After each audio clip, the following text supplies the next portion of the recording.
Right now, in the heart of heavy-duty truck country, buyers are quietly driving up the prices of used hybrid cars. Which, I mean, it sounds completely backwards until you actually look at the math. Yeah, exactly. Welcome to Auto News Talk. If you look at the auto industry from the outside, it is so easy to just picture, the shiny new models rolling off the assembly line. Right, or those glossy commercials with the cars navigating empty, winding mountain roads. Oh yeah, always perfectly empty roads. But for anyone actually operating in this space right now, the industry is caught in a massive pressure cooker. Huge pressure cooker. From skyrocketing global tariffs and borrowing costs to a multi-billion-dollar regulatory reckoning, the ground is completely shifting beneath you. And that's whether you're a buyer, a dealer, or running a massive commercial fleet. Yeah, nobody's immune to this. No, absolutely not. But out of all this chaos, some truly fascinating and sometimes totally surprising survival strategies are starting to emerge. They really are. And, to actually grasp what's happening out there, you have to look at the entire automotive ecosystem as one interconnected web. Right? If you pull a thread in the macro economy, you feel it immediately on the dealership lot.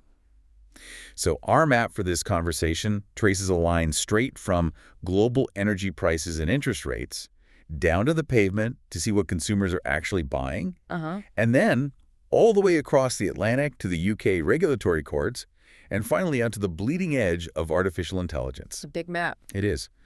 But the goal is to understand how affordability and efficiency are forcing every single player in the market to radically adapt. So where does this squeeze actually start? Because it feels like buyers are getting hit from multiple angles right now, and I really want to understand the exact mechanics of that pressure. Yeah, so the domino effect starts with the macroeconomy. I was looking at the latest weekly market brief from Cox Automotive, and the picture is pretty stark. Stark is a good word for it. Yeah. They point out that oil futures have surged past $111 a barrel. Wow. And at the exact same time, the 10-year Treasury is sitting above 4.4%. Okay, wait, pause right there, because I think this is a crucial point that gets lost in all the financial jargon. Sure. If you're sitting at home trying to figure out how to afford, like, a crossover SUV, why does a government bond rate matter to you? That's a great question. So the 10-year Treasury basically acts as the baseline gravity for all loans. Okay. When that government rate goes up, the cost of borrowing money increases for banks and lenders, and they don't absorb that cost. No, of course not. Right? They immediately pass it down to the consumer. So when the Treasury sits above 4.4%, the interest rate on your standard car loan instantly gets heavier. That makes sense. So borrowing money is expensive, physically driving the car is expensive because of the oil prices, and, naturally, the brief notes that consumer sentiment has notably dropped. Which makes total sense. I mean, you're getting squeezed at the bank and squeezed at the pump simultaneously. Exactly. But are buyers just giving up? Like, is nobody buying cars? Not entirely. That same Cox Automotive brief points out one major lifeline keeping the market afloat right now, which is tax refunds. Oh, interesting. Yeah, they're currently robust, averaging almost $3,600, Mm-hmm. and consumers are aggressively weaponizing that cash. Weaponizing it how? They're taking those refunds and using them as massive oversized down payments to physically offset the pain of these high interest rates. It's a pure survival tactic. It really is. But looking at that, the briefing completely leaves open is whether this tax refund momentum can actually outlast the structural pain of higher prolonged interest rates. Right, because a tax refund is a one-time cash injection. Exactly. Interest rates are a multi-year burden on your wallet. Once that $3,600 is gone, it's gone. Precisely. And that brings us to the actual vehicles on the lot. Because that multi-year burden is changing who can afford to buy new. A separate market forecast from Cox Automotive projects that new vehicle sales are going to slide to 15.8 million units for the upcoming cycle. Down from roughly 16.2 million previously, right? Yep. So what does that slide actually look like on the ground? The forecast describes it as a K-shaped market. K-shaped, like the letter. Yeah, visualize the letter K. The upper arm points up and the lower arm points down. Okay. The upper arm represents luxury vehicles and certain high-end midsize SUVs. Those buyers are generally insulated from interest rate hikes, and they're doing just fine. Right, they have cash. Exactly. But the lower arm represents the average consumer trying to finance a standard everyday vehicle. They're the ones struggling, which drags the overall sales volume down. That is brutal. And it gets worse. Plus, the forecast highlights that geopolitical instability, specifically escalating tensions in the Middle East, is steadily eroding buyer confidence by adding this thick layer of headline risk to the economy. But there's another detail in that Cox forecast that honestly seems a little terrifying for the industry as a whole. The tariffs. The tariffs. They detail this massive burden of policy headwinds. We're talking about a 25% tariff on imported parts and a 50% tariff on imported steel and aluminum. Yeah, the numbers are huge. They estimate this is costing the auto industry an astonishing $35 billion. If you break that math down, it shakes out to roughly $3,800 absorbed per vehicle. Absorbed by the industry for now. Right. And that is the terrifying part for automakers. Margins are finite. Yeah. The major limitation of that forecast is that it doesn't fully answer exactly how long the manufacturers can absorb that $3,800 hit before they simply have to pass it directly to you, the consumer. Right. Eventually, the sticker price has to reflect the cost of production. It's like trying to buy a house while the foundation is actively shifting. You, as a buyer, might have this $3,600 tax refund lifeline, but it's getting eaten alive by these massive $3,800 structural costs building up behind the scenes. That's a perfect analogy. So where do buyers go when the new car market becomes this hostile? They flood the used a lot. Okay. And because consumers are increasingly priced out of new cars, that sudden demand is creating bizarre geographical anomalies in what they're actually choosing to buy. I want to dig into this because the geographic shift is fascinating to me. Let's look at the data from the Carfax Used Car Index. Yeah, it's super revealing. They show that used vehicle values have jumped 1.7%. That sticker shock on the new lots is pushing everyone to the pre-owned market. Right. But the supply there is incredibly tight. Why are there no cars to buy? So the index attributes this to a severe shortage of lease returns from earlier production cycles. Oh, because of the supply chain stuff. Exactly. Think back to previous years when supply chain issues halted production. Because fewer new cars were built and leased back then, fewer high-quality 3-year-old cars are returning to the dealership lots right now. It's a textbook supply and demand imbalance. It really is. For instance, the Carfax Index highlights that the average price for used vans and minivans has shot up by $775. Because families still need space, but they can't afford a brand new $80,000 luxury SUV. Exactly. So they compromise on a used minivan, and that surge in demand just drives the pre-owned price up. Right. But the most vivid detail from that index, and you hinted at this in the intro, is what's happening in the Plains states. Yes, this is my favorite part. We're talking about places like Oklahoma, North Dakota, Nebraska, Montana. I have a track country. Traditionally, yes. But the index found that in that specific region, used pickup trucks actually fell in price, while used hybrids and electric vehicles surged by more than $1,200. Wait, the Plains states are suddenly driving up hybrid prices. Yep. That flips the entire geographic script. It basically proves that at over $100 a barrel for oil, wallet math beats cowboy culture every time. It does. If we connect this to the bigger picture, the implication is huge. Buyers are completely prioritizing the total cost of ownership, specifically fuel efficiency, over their traditional regional vehicle preferences. Right. Though a limitation we have to keep in mind with the index data is that it doesn't answer whether a sudden drop in gas prices would instantly kill this hybrid momentum and bring trucks back to the top of the hierarchy. That's fair. Consumer behavior right now is highly reactive to the pump. And we see that reactivity in how they're approaching electrification, too. Oh, absolutely. Looking specifically at the electrification data within that Cox Automotive forecast we discussed earlier, the premium you pay for an EV over an average market car has narrowed significantly. It has. It's down to about $6,500. And EV lease rates are rebounding heavily. But despite that narrowing price gap, the actual sales momentum for full electric vehicles has cooled off.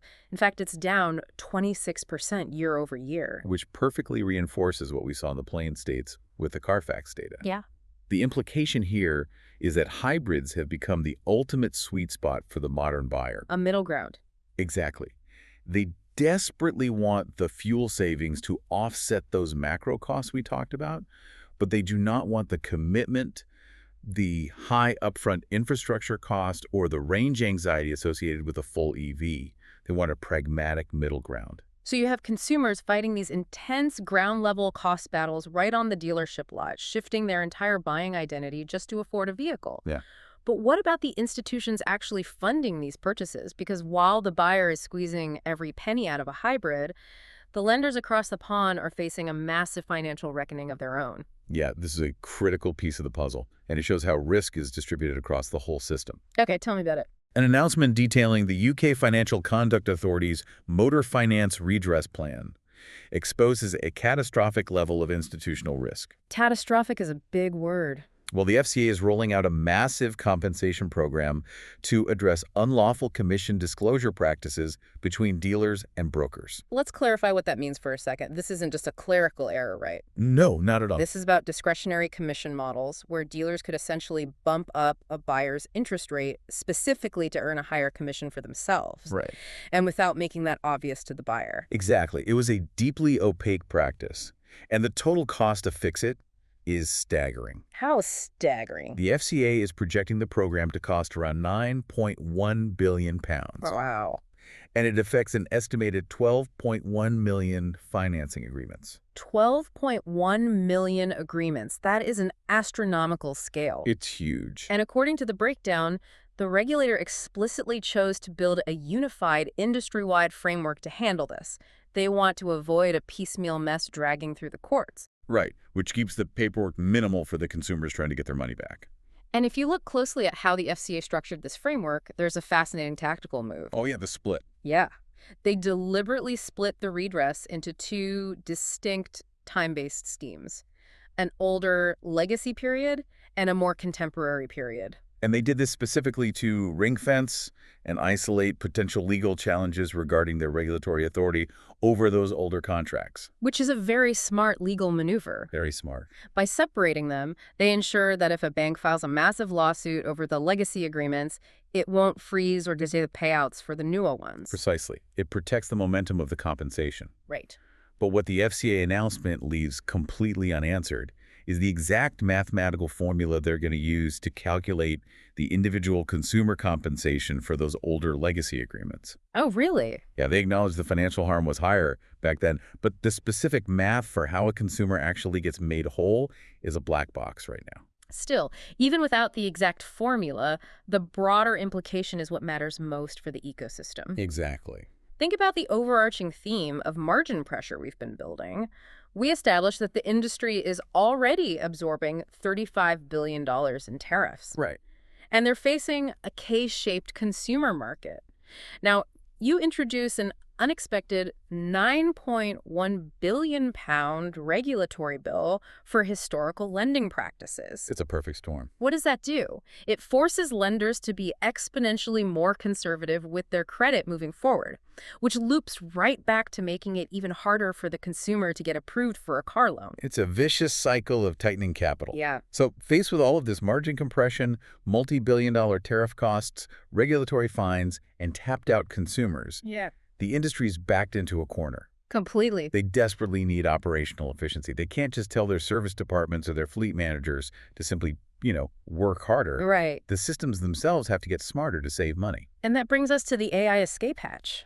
The escape hatch. I like that. Because when the physical world gets too expensive to operate in, you have to optimize the digital world. Exactly. An op-ed from David Przinsky. He's the CEO of a company called VMS.ai. He lays out a manifesto for this called the Uptime Imperative. He argues that the automotive industry is suffering from severe structural fragmentation. And he's absolutely right about the diagnosis. Right now, a commercial fleet might have telematics platforms telling them a truck is broken. Right. And then they have service tools to diagnose it and separate parts software to order the replacement. Yeah. But none of these systems talk to each other natively. They require human intervention at every single step. It's a complete patchwork. It is. And his proposed fix is what he calls an extensible AI framework. Yeah. Essentially, it's a middleware layer designed to connect everything together natively. And the most vivid concept he introduces in the op-ed is agentic coordination. And we should define that because it is a leap forward from how we usually think about AI. Good idea. This isn't just a passive AI that sends you a push notification on your phone saying, hey, the engine light is on. Right. It doesn't just alert you to the problem. Agentic coordination means it's a system that autonomously detects a fault, physically schedules the preventive maintenance in the shop, and routes the necessary parts to the correct service bay. All without a single human intervention. It's wild. The implication for the sector is profound. The auto industry has spent the last decade merely accessing vehicle data, just pulling codes and reading dashboards. Right. This framework argues they must shift to actively operationalizing that data to maximize fleet and dealer uptime. Because uptime is money. Exactly. If margins are as tight as we've discussed, you cannot afford to have a commercial vehicle sitting idle in a repair bay for 3 days waiting on a manual parts order. Okay, but here's my pushback on this. Let's hear it. Right now, managing a fleet sounds a lot like having a quote-unquote smart home, where you still have to manually flip the physical switch on the wall for the smart bulbs to work. That's a great way to put it. This framework wants to wire it all together perfectly so the house runs itself. But what this op-ed completely glosses over is actual proof. Yeah. It presents this grand utopian vision of seamless, autonomous AI workflows, but it offers absolutely zero deployed case studies or real-world performance metrics to back it up. No receipts. Exactly.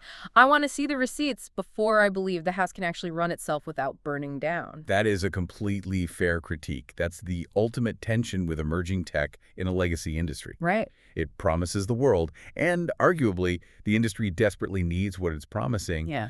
but it often lacks the empirical track record when you need to bet millions of dollars on it.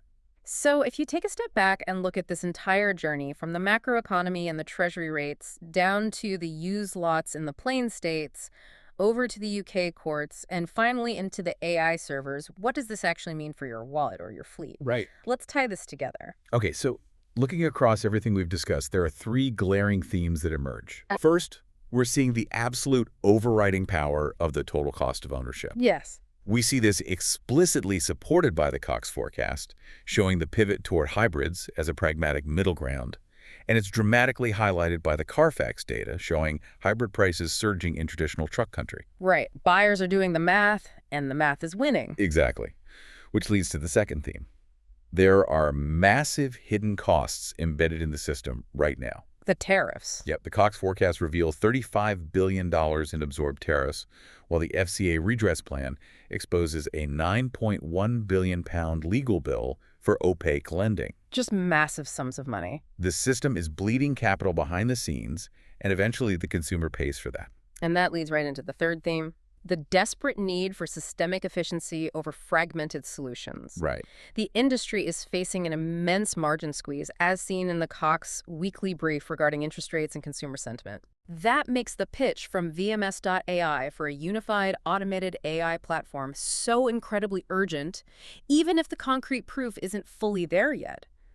They need a way to stop the bleeding. They really do. And navigating this terrain means you have to understand 2 major contradictions at play right now. Okay, what's the first one? First, there's a starkly inverted relationship between new and used dynamics. The Cox forecast shows new vehicle sales dropping because of high structural costs. Right. Yet the Carfax data shows used prices actually surging, precisely because buyers are pushed out of that new market. That's a huge tension. And the second contradiction is the tension between high-tech promises and pragmatic realities. Oh, like the AIs versus hybrids. Exactly. VMS.ai is pitching highly futuristic autonomous AI workflows to save the industry. Yet the Cox forecast clearly shows that on the consumer side, buyers are actually rejecting full EVs in favor of simpler, pragmatic, and familiar hybrid technology. That is so interesting. We have a futuristic push on the back end and a pragmatic pull on the front end. So what is the practical takeaway from all of this? I mean, it's that flexibility is the ultimate currency right now. Absolutely.